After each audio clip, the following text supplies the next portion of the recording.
Hey guys, so we're going to go ahead and get into lesson 6.5 of your textbook. It starts on page 187. It has to do with comparing linear functions, and up until now we have discussed so many different things. This is now the fifth lesson of module 6, and so we've talked about slope, we've talked y-intercept, we've talked x-intercepts, we've also talked about transferring from standard form to slope-intercept form, and so there's been a lot of different things that have been going on, and so hopefully now with this lesson you guys can have a better understanding of how you can compare two different linear functions from seeing them in a graph and given a rule basically, or if I give you a table and a graph, and how you can compare those. So comparing them based off of their slopes, comparing them based off of their intercepts, and so on. So you guys will go ahead and see. So we're going to go ahead and start with page 187. Alright, so going on into page 187, you guys can see that this is our essential question says, how can you compare linear functions that are represented in different ways? Okay, so we're going to start a little bit now with our explore activity. And so you guys can see here that it says comparing linear relationships sometimes involves comparing relationships that are expressed in different ways. So it says Joe's Plumbing and Mark's Plumbing have different ways of charging their customers. The function defined by J of t equals 40t represents the total amount in dollars that Joe's Plumbing charges for t hours of work. Mark's Plumbing Service charges $40 per hour plus a $25 trip charge. So in part A, it says to define a function m of t that represents the total amount Mark's Plumbing Service charges for t hours of work, and then complete the chart below. So you can see here that it says, first of all, it says $40 per hour plus a $25 charge, and that's exactly where they came up with that right here. So it's m of t equals 40t plus 25. That represents the total amount in dollars that Mark's Plumbing Service charges for t hours. So what you're doing here is you're comparing both of them using a table. So for Joe's Plumbing, that it's just the $40 an hour. If you go ahead and you start solving that, you're substituting 1 for t, 2 for t, and then 3. And then you're going to get ordered pairs. So if you substitute 1 here, you have 40 times 1, and that's 40. And your ordered pair there is going to be 140. And then if you substitute 2, you get 80. And so you have 280. And then now with 3, you're going to get 120 because 3 times 40 is 120. And then now over here, you're going to do the exact same thing and substitute them. And so you have 40 times 1 is 40 plus 25, you get 65. And so your ordered pair there is going to be 165. Okay, when you substitute 2, you end up getting 105. Because you have 2 times 40 is 80 plus 25. So your ordered pair is going to be 2 and a 105. And then when you substitute 3, you get 145. And so your ordered pair is going to be 3 and 145. Okay? So it says, what domain values for the functions j of t and for m of t are reasonable in this context? Now, this is something that's extremely important that you guys need to understand. It's very important that you guys know what context you're dealing with, because not all the time is your domain and range going to be all real numbers. There's going to be times that your domain is limited or your range might be limited to specific numbers, and we've talked about that in class. So in this case, we're talking that it's number of hours that you're working, and you can't work negative hours, so your domain in this case is going to be non-negative real numbers. Okay, so we're going to go ahead and write that down. So non-negative real numbers.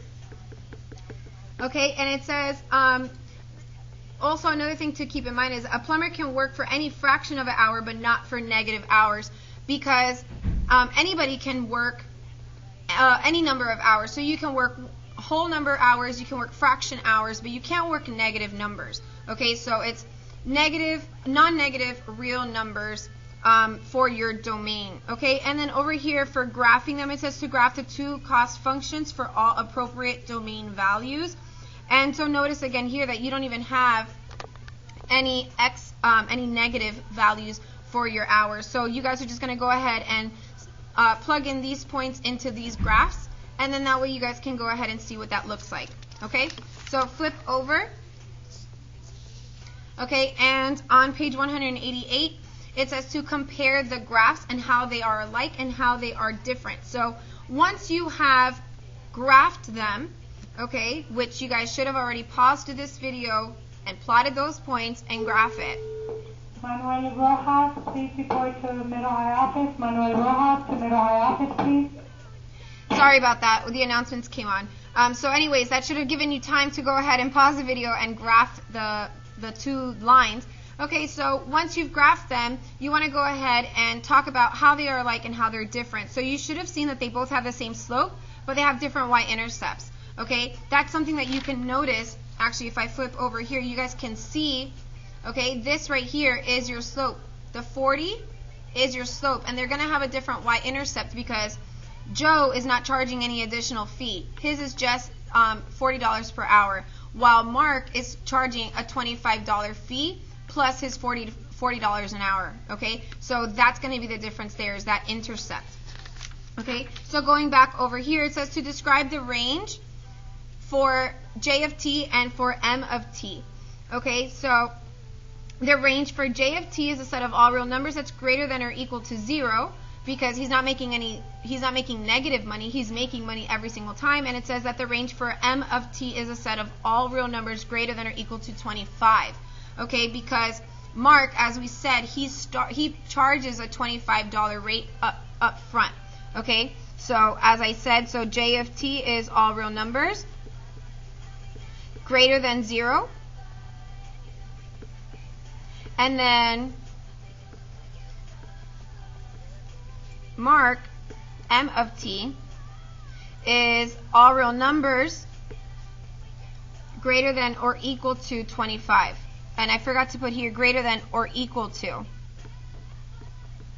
Okay, so greater than or equal to 25 for Mark. All right, so now going into this example over here, let me go ahead and adjust my camera really quickly so you guys can get a better view of this, hopefully. Okay, so it says compare linear functions given a table and a rule. So in this case, you're going to have two different ways that they're going to be presenting it to you. So in that explore activity, we were comparing the slope and the intercept, but we were using a table and a graph. Okay, and we had two of the same tables and two graphs. But in this case, you can see here that you only have one table, and you'll see once we get into this that you're only going to have the rule for the second function. Okay, so over here it says a table and a rule are two ways that linear relationships may be expressed. So sometimes it may be helpful to convert one representation to the other when comparing two relationships, and other times making comparisons may be possible without converting either representation.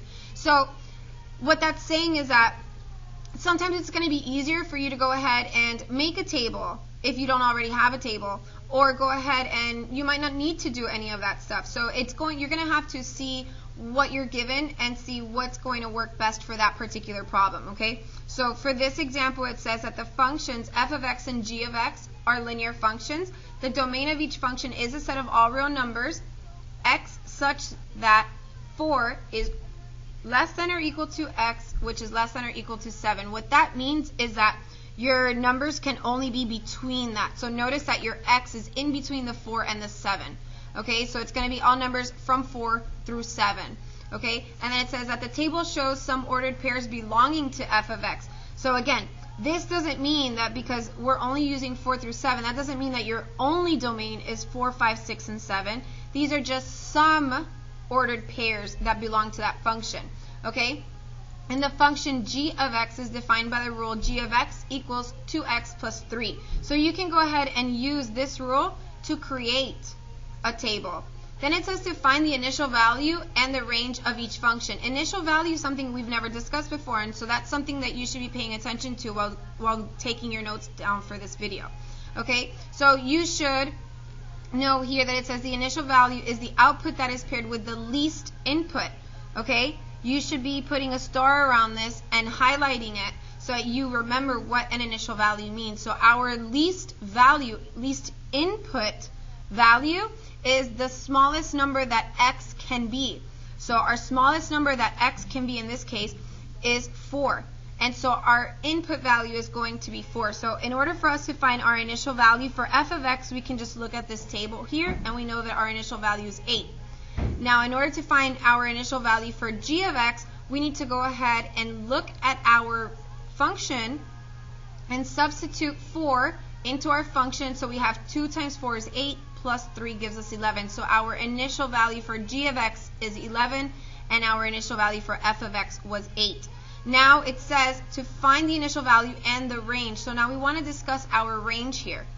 Okay, so it says here, since f of x is a linear function and its domain is a set of all real numbers from 4 to 7, its range will be the set of all real numbers from f of 4 to f of 7.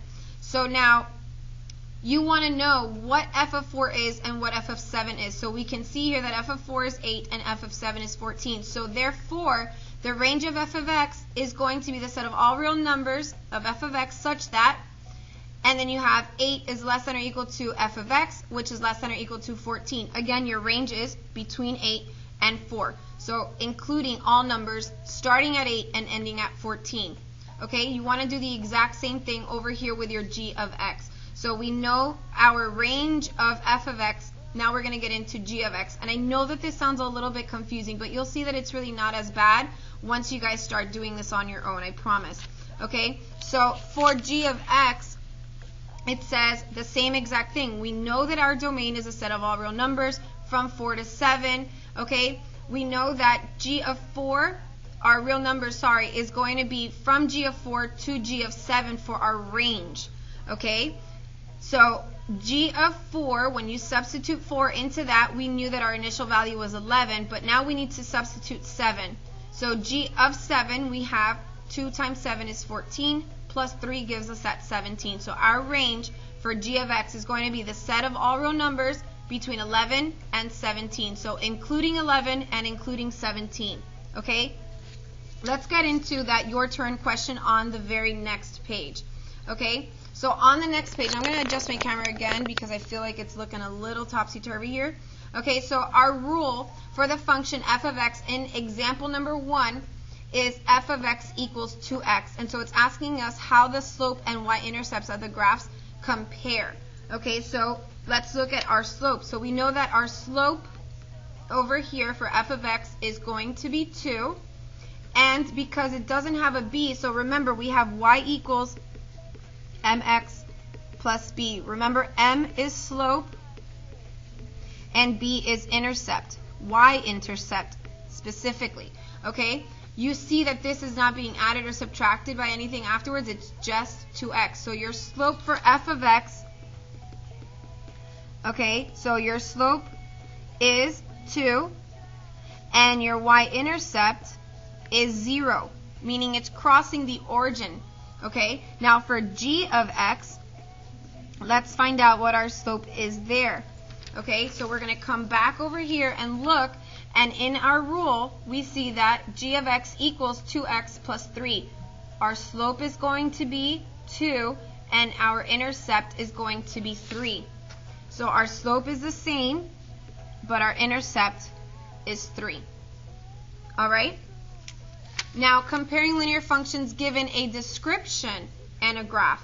This is where things can be maybe a little bit tricky. Let's see. So it says information about a relationship may have to be inferred from the context given in the problem. Inferred meaning that you might have to guess it. Okay, so you might have to guess it. All right. Now, here it says compare the following functions. So it says a rainstorm in Atlanta lasted for 2.5 hours, during which time it rained at a steady rate of ½ an inch per hour. The function a of t represents the amount of rain that fell in t hours. Okay, it says the graph at the right shows the amount of rain that fell during a rainstorm in Knoxville, k of t in inches, as a function of time. So here you have the description of a of t, and here you have the description of k of t. So you don't know what this one looks like yet, but you know that it lasted for 2.5 hours, and it was a ½ inch per hour. Okay, so now let's see what that means now. So it says to write a rule for each function. Okay, so A of t we know was half an inch per hour. Okay, so that's where t comes from, and we know that it was from 0 hours up through 2.5 hours. So that's going to be your domain. That's what this means. Okay, your domain is from 0 hours all the way to 2.5 hours, because we know we didn't last more than 2.5 hours, and you can't have negative time, so that's why we're including 0. Okay, since 0, 0, and 2, 5 are the coordinates of points on the line representing k of t, and that's what they're representing here, so they're talking about here. So 0, 0, and 2, 5. K of t, the slope of the line is 2.5.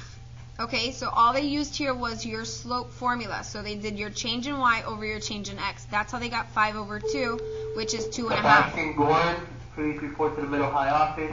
Sebastian Gorin, please report to the middle high office. Sorry about that once more. All right, so the y-intercept is 0. So substituting 2.5 for m, which is your slope, and 0 for b in y equals mx plus b produces this formula. Okay, so your, so your equation for your k of t is going to be k of t equals 2.5t, and this is going to be your domain there, because this one you can see that the rain stopped after 2 hours. Okay, so your range is, or your domain is from 0 hours through 2 hours only. So the difference in this case is that this one lasted for 2.5 hours. Okay, so this one you could see that when we compare our y-intercepts, we see that they're both 0, because they're both going to start at 0, because this one doesn't have a b and neither does this one. But now our slopes, if we were to compare our slopes, which is for the your turn question here, how do the slopes of them compare? You see that for A of t, you had a slope of 0.5. Okay, because we said that it was only a half an inch per hour. But for K of t in Knoxville, you saw here that when we found slope, it was 2.5 inches per hour. Okay, so that is the difference in slope. This was half, this was 2.5. All right, now the very last thing is for you guys to go ahead and do your guided practice. Okay, this is on page 190. You guys technically only have these 3 questions. This looks like it's a lot, but I promise you it's really not. Make sure that you guys are looking at your table and your graph to answer these questions. Any kind of questions that you guys have for this video, please write them down. Let me know. Let Miss Crawford know. Let Miss Imperatori know. Let Miss Glick know. Whoever you feel the most comfortable going to and asking questions, definitely make sure you're asking those questions. Or you can go ahead and email us, and we will be more than happy to answer any questions you have even before you come into class. Please know that we are not asking you guys to be a total expert at these lessons by the time you finish watching the videos. We just want you guys to have a general understanding of what's going on, so that by the time you get into class, you guys have, you feel a little bit more prepared. So have a great day, and I will see you guys in class. Bye.